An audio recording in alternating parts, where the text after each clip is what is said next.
So in this episode, I finally get around to throwing a suspension kit in the N80 Hilux. So this particular kit I've been looking at for years now and finally pulled the trigger and bought it, and it's absolutely changed the way this ute drives on and off the road. Anyway, let's get into it.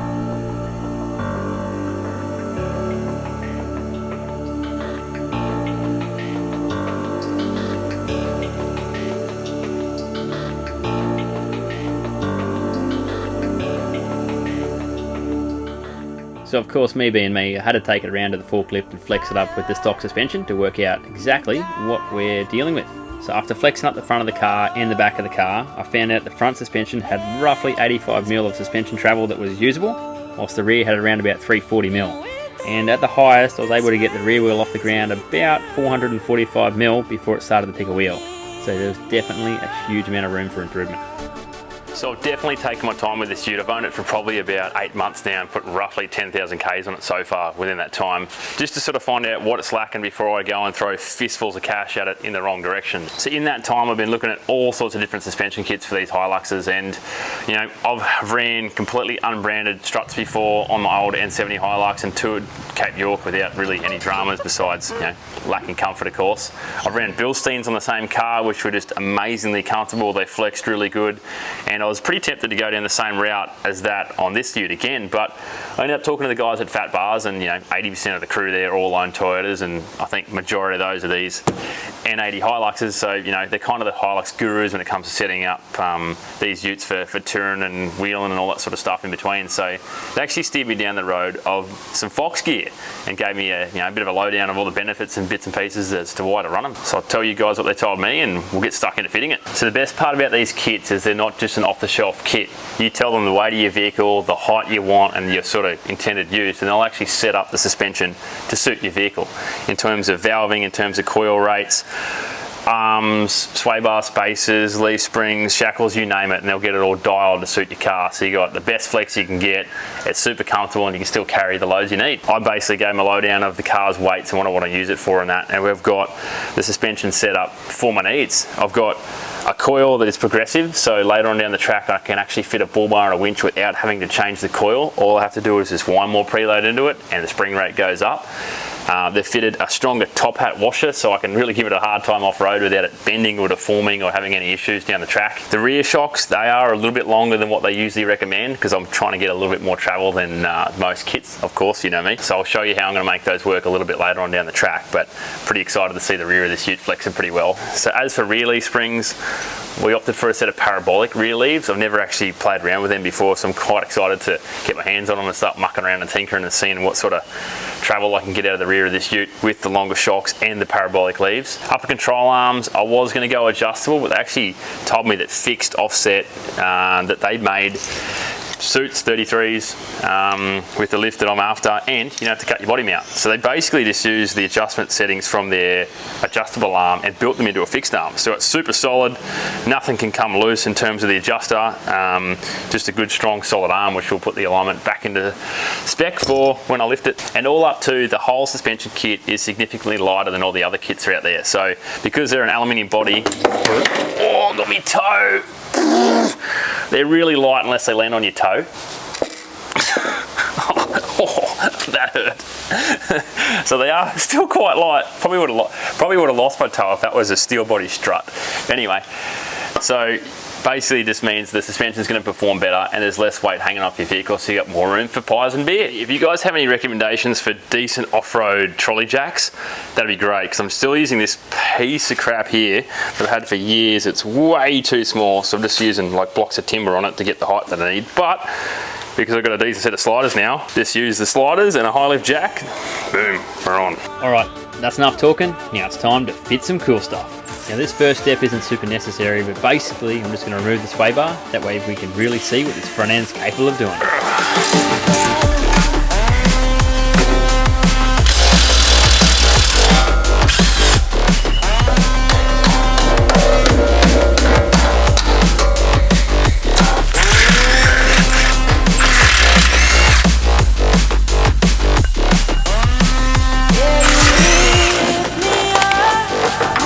Now I'm going to undo the 2 bolts on the wheel speed sensor because the wires inside them are pretty fragile and you don't want to end up snapping them because they're pretty costly to replace.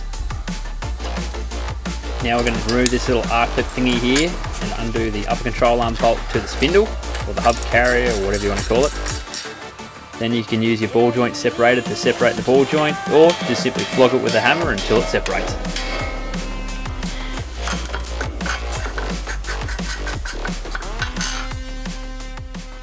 Now, the one big reason as to why to do your suspension bolts up once everything's on the ground and the car's settled is because the factory bushes are like an injection molded type bush, so they actually want to sit where they've been tightened. So at the moment that's ride height, and as you can see I can put pressure on it and it'll always spring back to where ride height is. Now if you lift the car, the new resting position is down here, so the bushes are constantly under tension, which will allow them to wear out quicker and possibly tear, leaving your car handling and driving like a piece of crap. And that tip goes for upper control arms, lower shock bushes, lower control arm bolts, and sometimes sway bar brackets as well. So next up, we're going to remove the upper control arm. This has a giant bolt that runs the whole way past the back of the strut tower. Sometimes when you try and pull the bolt out this end, that way it ends up hitting battery trays or airboxes or other dumb things that get in the way. So I'll have a bit of a fight with that. Basically just undo this nut here, flick that off and push the bolt that way. Now see what happened there? Once I undone this bolt, it allowed the crush tubes to rotate freely. Once I tighten this up, it'll remain in its fixed position and the bushes will actually be pivoting around the crush tube, which will cause them to tear if done up at the wrong ride height.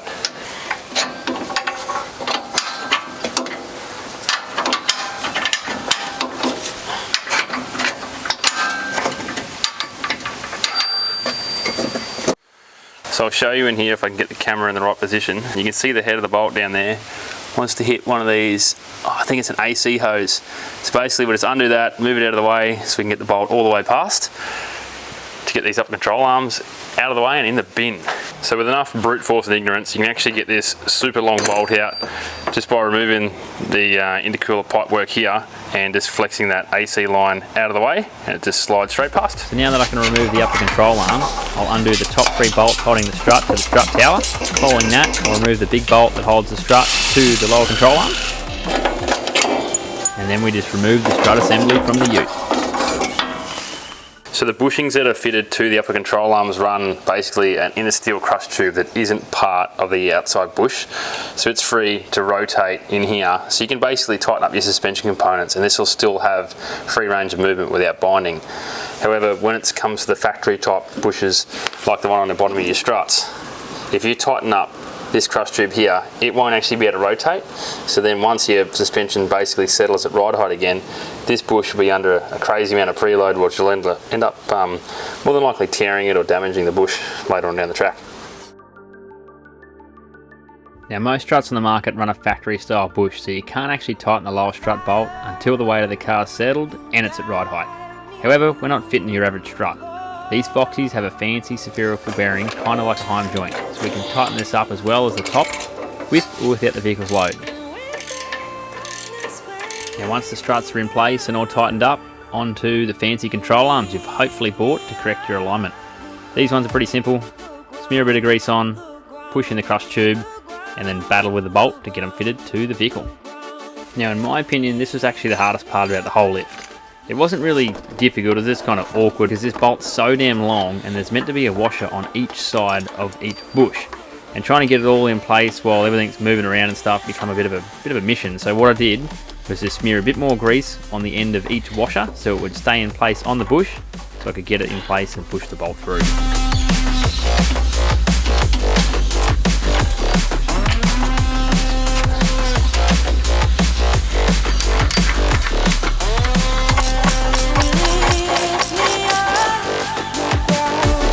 Even with the upper control arm bolt super tight, this arm is still free to move all throughout its range of motion without any bush bind at all, which basically just means the suspension's free to perform the way it should. So on goes a bit of grease to the ball joint, ready to bolt on down into the spindle, or the wheel bearing carrier, or whatever you want to call it.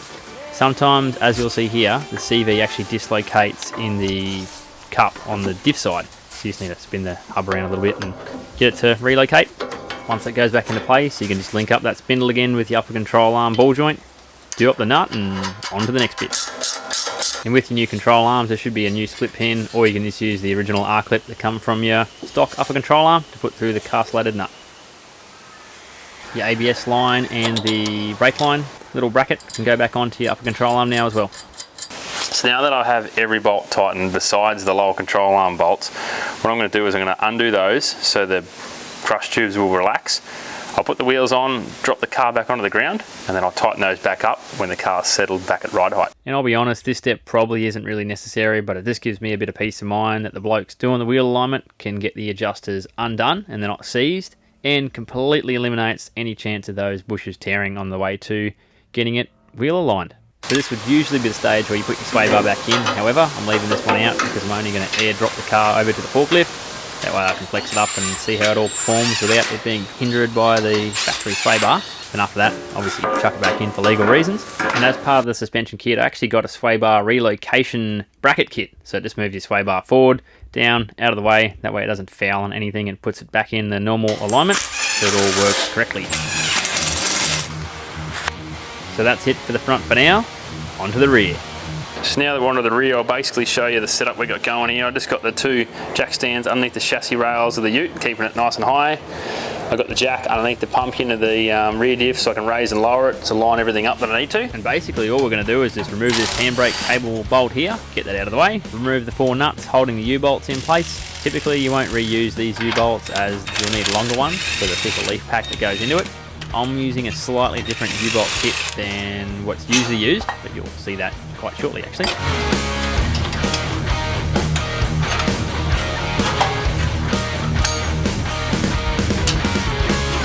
Onto the shackle. It's really easy too, you just undo the big nuts at the end of it. I actually use a lever to pry the shackle away from the chassis because sometimes those bushes can be pretty dry and old, so a little bit of brute force and ignorance helps it all separate. I'll also remove the factory bushes because I've got a fresh set going into the ute for the rear. The right hand side of the car, the front leaf spring bolt is super easy. You just undo the nut, push the bolt through the leaf spring, happy days. The other side, which is the fuel tank side, I'll show you soon, it's a real pain in the ass. However, this side's pretty straightforward, so once everything's undone, you can lift the leaf spring out and on to fitting a new one. So this particular kit comes with a full box of Super Pro bushes, the bolts, the shackles, you name it, the whole shebang, all the crush tubes, grease, basically everything you need for the rear. Made it really easy. So these crush tubes are just like the ones we fitted to the upper control arms. Grease them up, push them in. These were a little bit tighter, so I just used basically another crush tube as a bit of a drift, so I could just punch it in to get it flush with the edge of the bush.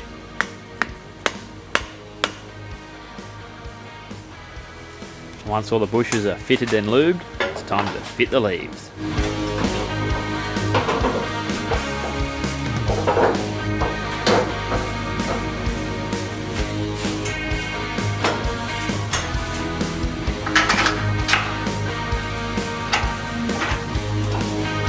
So these bushes aren't like the factory ones like we spoke about with the front end. They aren't injection molded, they're like a separate bush to the crush tubes. You can do everything up nice and tight as soon as you install it. That way you don't have to worry about any bushes tearing and twisting and all that sort of jazz again.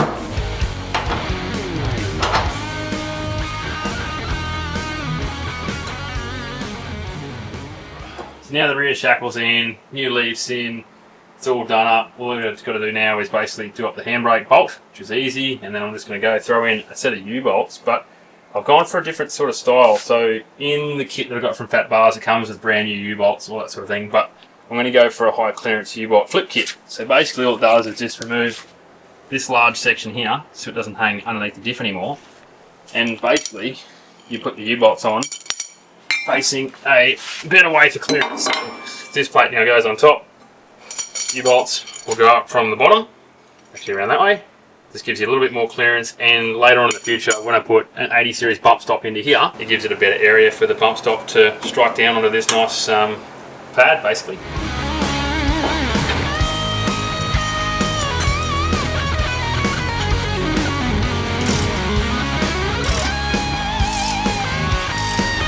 So they're super straightforward to fit, basically just bolt up like so.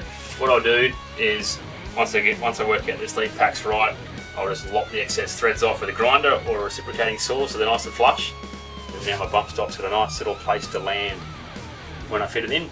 So once you've installed your U-bolt kit, whether you use a standard style of U-bolts or you use the U-bolt flip kit like I've done, you'll reinstall your handbrake cable and then on to changing out your rear shock, which is super easy. All you have to do is just undo 2 bolts really. I just use a lever again to basically pry the shock from the mounting points, just make it that little bit easier. Then you'll install your new shocks. The new shocks are pretty easy to fit. You basically just slide them over those little mounting points again. I used a little bit of grease left over from the Super Pro bush kit, just made it that little bit easier to slide them on.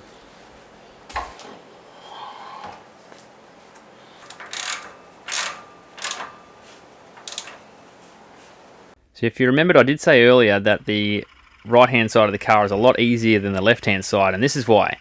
For some silly reason, the Toyota engineers thought it was a great idea to install the bolt from the inside of the chassis rail out. So actually, to remove the bolt properly, to change leaf springs, you need to drop the fuel tank. Nobody's got time for that, so out comes a reciprocating saw. Just block the bolt head off it, pull the bolt out through the outer side of the chassis, and then reinstall a new bolt facing the right way.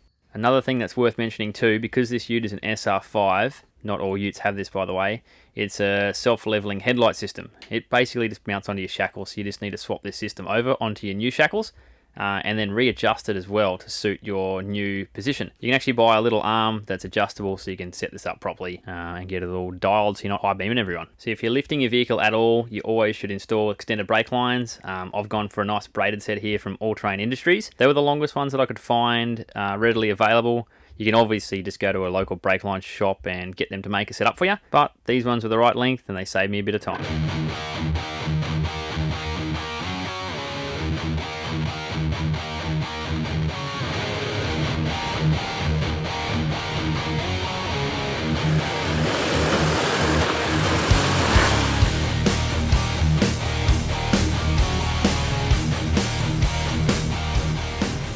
So after fitting the suspension kit, I come out to do a little bit of off-roading just to sort of see how it all went. And I wasn't really happy with the way the rear travelled. It kind of limited flex a fair bit just with those parabolic leaves. The shocks were fine, but the leaves were sort of holding things up. So I sort of persevered with it, did a bit of a trip with the caravan, towed it a fair bit with a fair bit of weight in the back, and it still didn't ride as nice as I would have hoped. So I ended up just swapping the leaves out just for a normal set of 0 to 300s, went back to fat bars and explained what was going on.